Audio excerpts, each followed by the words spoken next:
किसी भी प्रतियोगी परीक्षा की तैयारी कर रहे हो तो ये वीडियो आपके लिए यूज़फुल होने वाला है।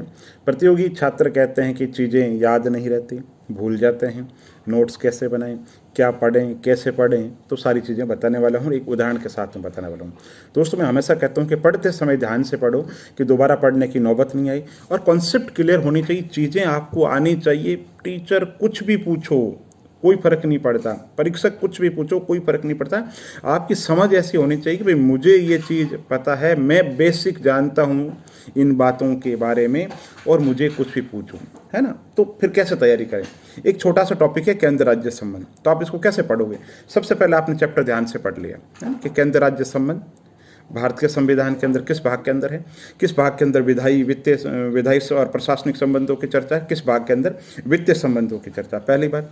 दूसरी बात, हमने संघवाद कहाँ से लिया, दूसरा पॉइंट आपने लिख लिया। तीसरा आपने पढ़ लिया कि साहब भारत के अंदर जो संघवाद है उसके 5-6 पॉइंट कौन कौन से हैं। ओके साहब। 1935 के अधिनियम का प्रभाव क्या, ये आपने देख लिया।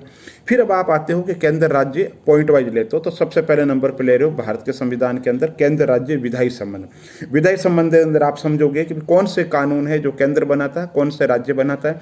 तो इसके लिए हम सूची विभाजन देखेंगे। सूची विभाजन हम देखेंगे केंद्र सूची, राज्य सूची, समवर्ती सूची और अवशिष्ट सूची। सामने विषय ले लेंगे और समझ लेंगे कि अति महत्वपूर्ण जो विषय है वो केंद्र सूची के है, राज्य सूची के है। कुछ विषय है जो जिन पे दोनों बना सकते हैं, बाकी जो बच जाए उन पे केंद्र कानून बनाता है। इस बात को आपने समझ लिया।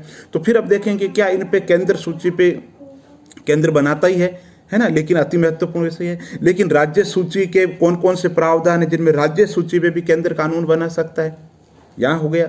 फिर आपातकाल के कौन से प्रावधान है और कौन कौन से प्रावधान है जिसके अंतर्गत केंद्र सरकार राज्य या संसद राज्य सूची पर कानून बना सकती है, ये चीज़ देख लिया आपने, ठीक है। फिर आपके अंदर देखो कि साहब ये विधायी संबंध हो गए। फिर आप देखो कि प्रशासनिक संबंध कौन कौन से, प्रशासनिक संबंध के अंतर्गत केंद्र राज्य में क्या व्यवस्था की गई है, तो वो कौन कौन से कानून है जिसके अंतर्गत केंद्र सरकार राज्य सरकार को प्रशासनिक निर्देश दे सकती है ना, या प्रशासनिक संबंध कैसे है। तो उसमें आपने पढ़ लिया कि साहब केंद्र सरकार राज्य सरकार को निर्देश दे सकती है कि लॉ एंड ऑर्डर की स्थिति सही रहे।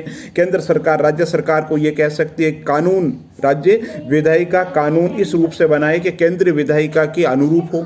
इसके अलावा केंद्र सरकार जो है संपत्ति जो है उनके रखरखाव के लिए निर्देश दे सकती है। इसके अलावा नौकरशाही है। तो कहने का मतलब बहुत सी व्यवस्था आपने ये पढ़ ली। फिर आपने देखा केंद्र राज्य जो है वित्तीय संबंध कैसे हैं। तो वित्तीय संबंध में कौन से कर है जो केंद्र के द्वारा लगाए जाते हैं, कौन से राज्य के द्वारा लगाए जाते हैं, क्या केंद्र के द्वारा करों का बंटवारा राज्यों को किस रूप में किया जाता है, वित्त आयोग क्या है ना। तो कौन कौन से संवैधानिक प्रावधान है, क्या राज्य सरकारें लोन ले सकती है, ठीक है। तो केंद्र राज्य संबंध में वित्तीय जो मुद्दे हैं वो कौन कौन से मुद्दे हैं। अब आपने इस तरीके से पढ़ लिया। अब आपने वापस शॉर्ट में पूरे ध्यान से अकेले बैठे होंगे, भाई मेरे को कुछ पूछे, ये केंद्र सूची विभाजन मेरे को आ रही है, पता है मेरे को। कब राज्य सूची के अंदर केंद्र सरकार या संसद हस्तक्षेप कर सकती है, मुझे ये भी पता है। प्रशासनिक संबंध क्या है, मुझे ये भी पता है।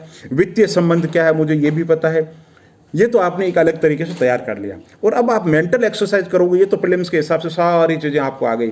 अब आप ये सोचो कि मुख्य परीक्षा के अंदर अगर वित्तीय संबंध पूछे तो ये मेरा मटेरियल तैयार है, प्रशासनिक संबंध पूछे तो ये मेरा अलग से मटेरियल तैयार है, और मेरे को ये पूछ ले कि केंद्र राज्य के बीच में विवाद के कौन कौन से मुद्दे हैं, तो ये मेरे 15 पॉइंट है कि साहब ये केंद्र राज्य विवाद के मुद्दे हैं। फिर मेरे से पूछे कि केंद्र राज्य विवाद के बीच में कोऑर्डिनेशन के लिए आपकी दृष्टि से क्या होना चाहिए, तो ये मेरे 4 सुझाव है।